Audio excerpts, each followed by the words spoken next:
السلام عليكم ورحمة الله وبركاته. الحمد لله رب العالمين، والصلاة والسلام على أشرف الأنبياء وإمام المرسلين نبينا محمد صلى الله عليه وعلى آله وأصحابه ومن سار على نهجه إلى يوم الدين. أيها الإخوة الأكارم، ndugu zangu watukufu, tunaendelea na sehemu ya pili ya muhadhara wetu ambao tunazungumza maudhui muhimu, maudhui ya ta'atu ulati al-umur, kuwatii watawala au wenye mamlaka. Na katika siku ya leo tulianza na kipengele au nukta ya 5 katika mfululizo wa nukta zilizopo katika mhadhara wetu, na nukta hii ilikuwa ikizungumza demokrasi au demokrasia na athari zake juu ya msingi huu wa kuwatii watawala. Tumeizungumza demokrasi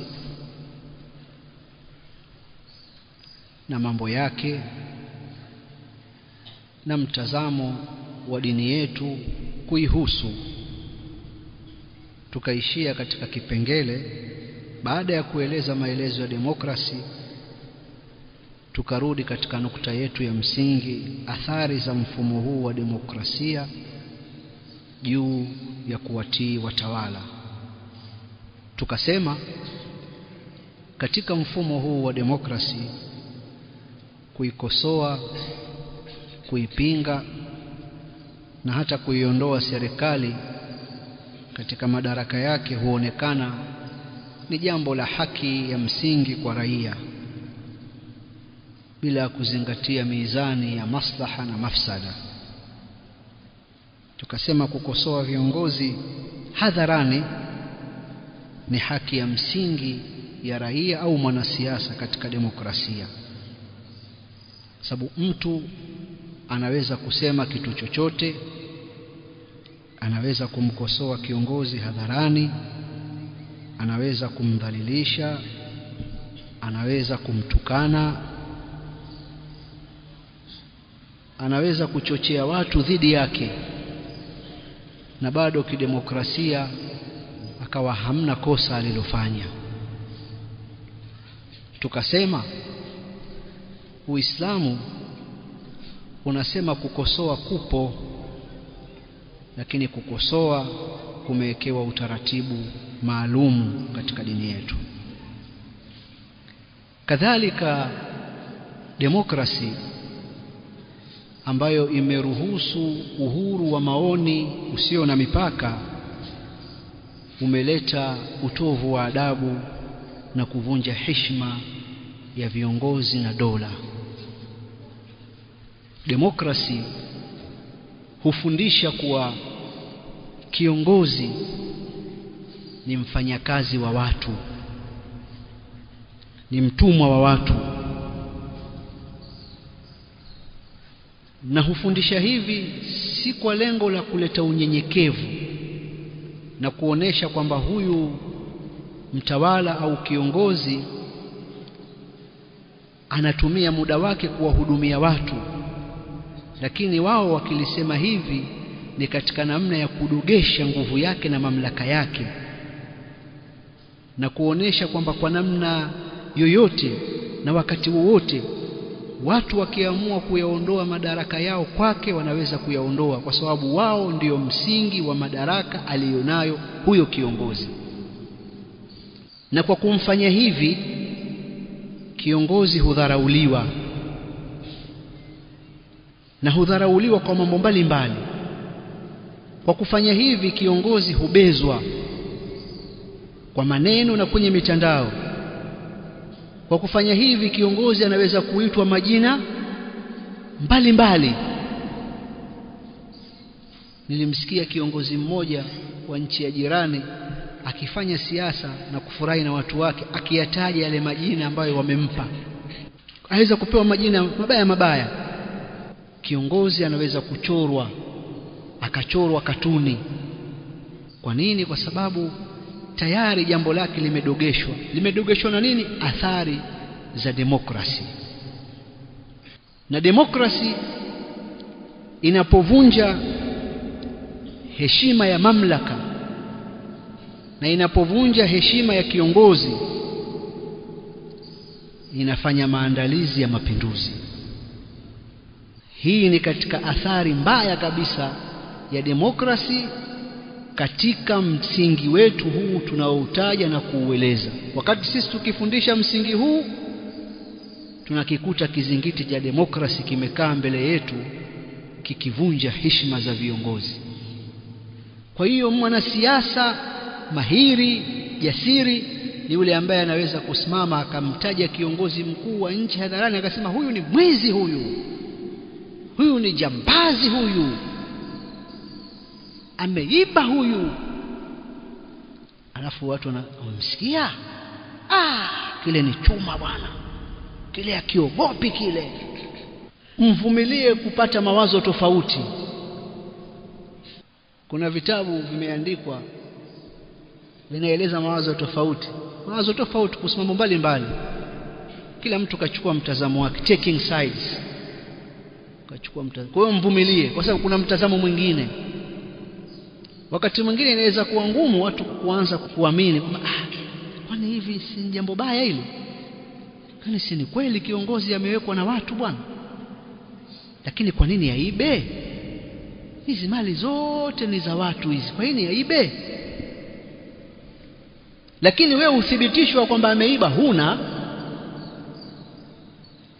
zaidi ya viashiria tu ambavyo huwezi kuvipeleka mahala ukasema huu ni uthibitisho. Utatumiwa tu video za wanaharakati, angalia nyumba ya kiongozi huo, una magari haya, hili gari ni bilioni 1 hili. Nyinyi mmekaa tu, watu wanamaliza nchi.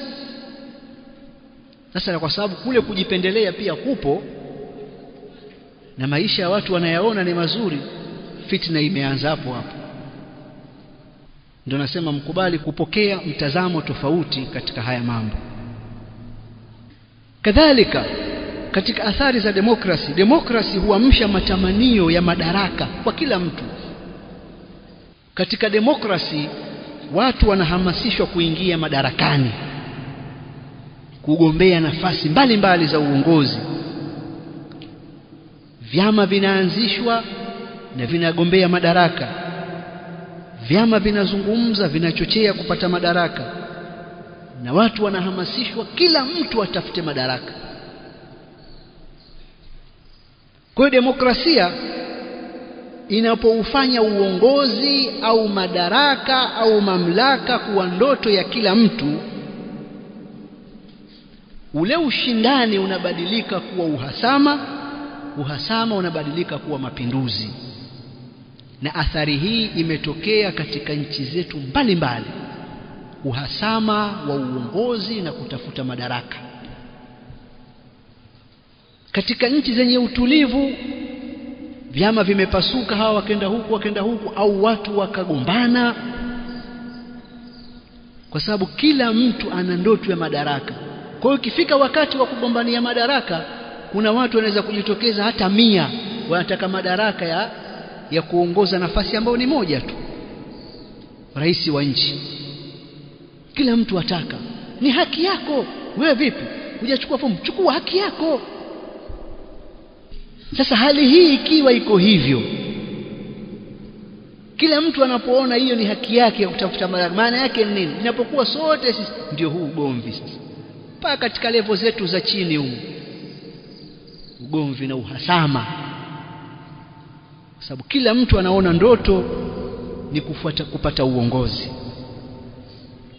Sisi katika mafundisho ya dini yetu, suala la uongozi ni suala kubwa, ni dhamana, ni uchungaji ambao mtu ataulizwa, kwa sababu Mtume amesema kullukum ra'in wa kullukum mas'ulun 'an ra'iyatihi, al-imamu ra'i.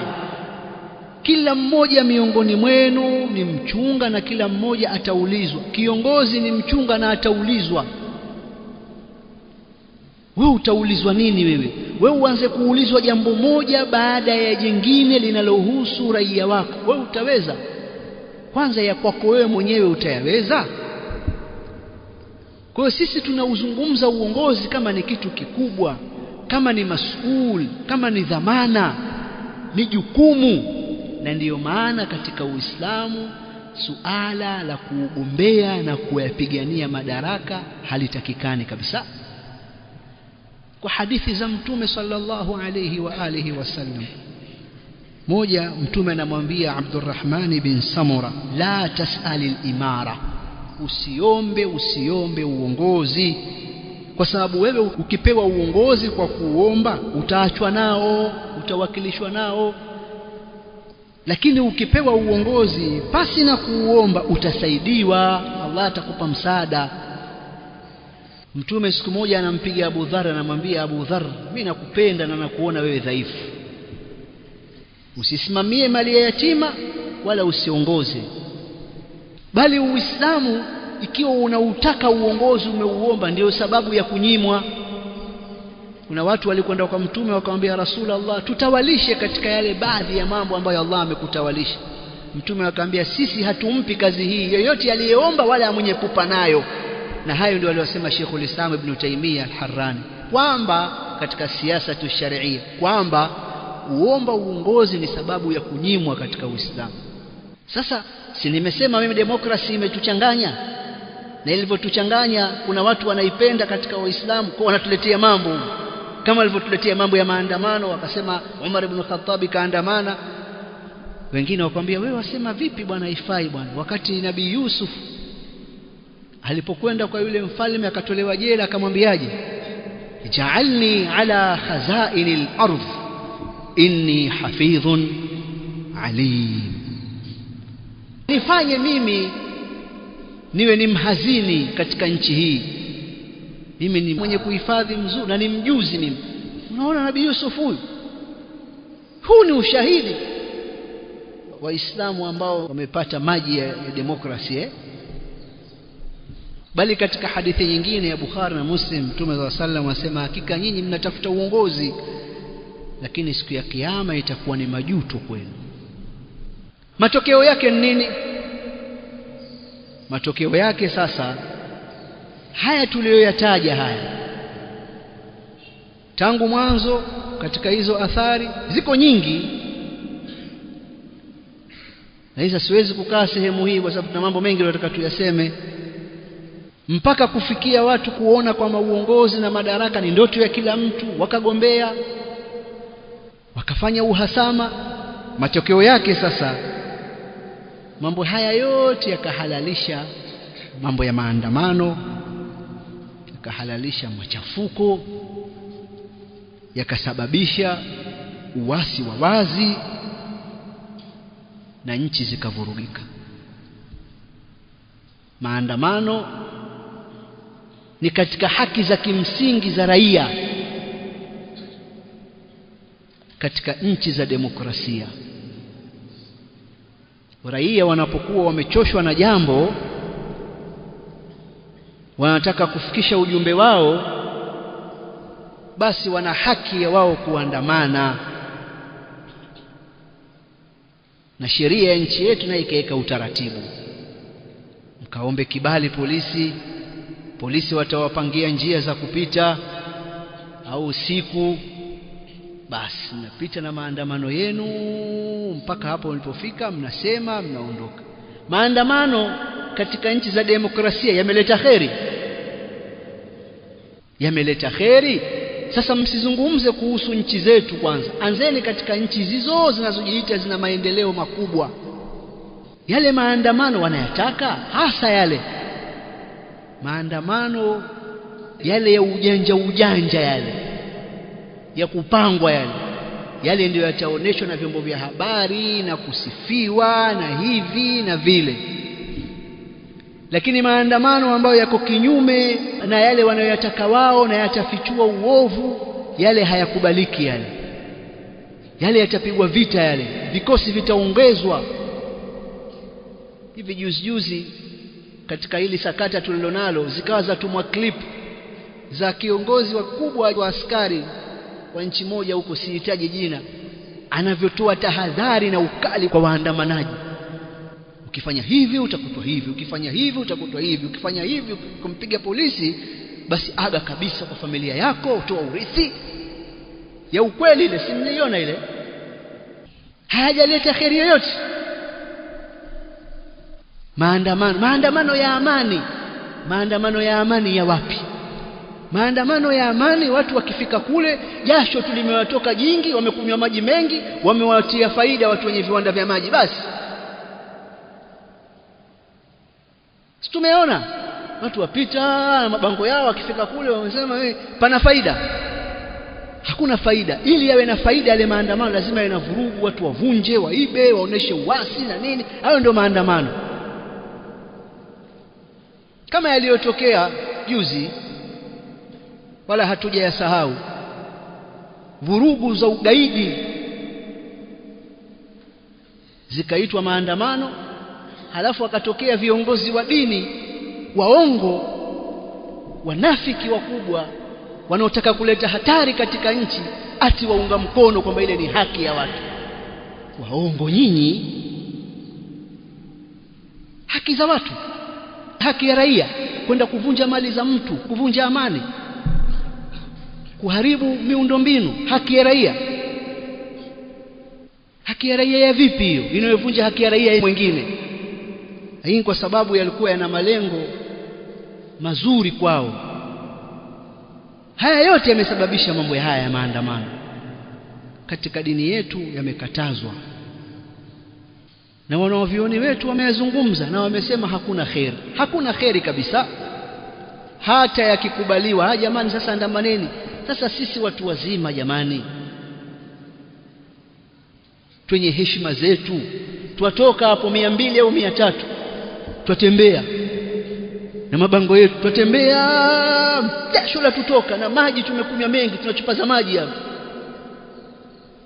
Twenda wapi? Twenda sehemu fulani, alafu tufika pale twasoma ujumbe. Hivi jambo hilo ndio laweza kutatua matatizo yetu kweli? Nyie mna maneno bwana, lakini mimi siwezi kwenda. Hata yaruhusiwe yani. Natembea hivi mpaka mwisho umefika, jasho la kutoka. Wajua sisi hapa nini, mambo hayatatuliwi hivi. Sasa kitu kingine ambacho watu wa demokrasi kupitia yale mambo yao wanaoita misingi ya demokrasia, ambayo sikuitaja yote, wanachokihamasisha ni machafuko.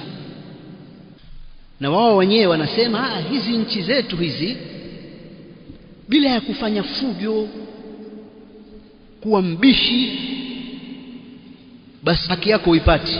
Lazima uwe mbishi, uwe na fujo. Uongo ukweli? Sasa wanaohamasisha fujo na vurugu ni kina nani? Vyama vya siasa. Ukweli uongo? Sasa vyama vya siasa si vinafuata misingi ya demokrasia? Demokrasia yataka vurugu kwani? Si demokrasia unamuondoa kiongozi kwa karatasi? Si ndio msingi mnaosema? Haya, imekuwaje tena ikawa kiongozi aondolewi kwa karatasi, aondolewa kwa vurugu tena na fujo? Basi kumbe si demokrasia. Jigeuzeni muwe ni wana mapinduzi na waasi kama walivyokuwa waasi wengine ambao wanagombania madaraka wako msituni. Demokrasi yafurahia mapinduzi na kwamba jeshi chukueni. Sasa nyinyi vyama vya siasa mnafuata demokrasi. Viongozi mwaandika nyinyi watoto au wafuasi kwamba jeshi likichukua ni demokrasi au ni mapinduzi hayo? Sio, mnaelewa nyinyi? Mkanganyiko mkubwa kabisa. Na hii ndiyo athari mbaya ya demokrasi iliyoletwa juu ya msingi huu wa utiifu kwa viongozi. Mimi naomba niishie hapa katika nukta hii ya 5, niende kwenye nukta ya 6.